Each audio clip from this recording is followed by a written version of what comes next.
কত মেঘ দেখো, যেন ছিঁড়ে পড়ে আসতেছে মেঘ সব।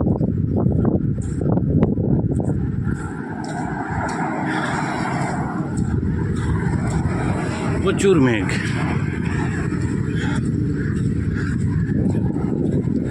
এই সামনে, এই যে সামনে দেখতে পাচ্ছ, এইটাই আরব সাগরের কিনারা।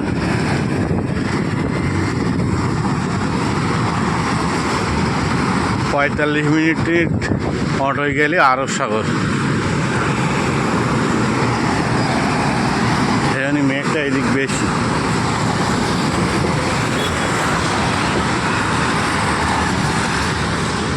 বর্ষার সময় হাইওয়েটা পুরো খালি।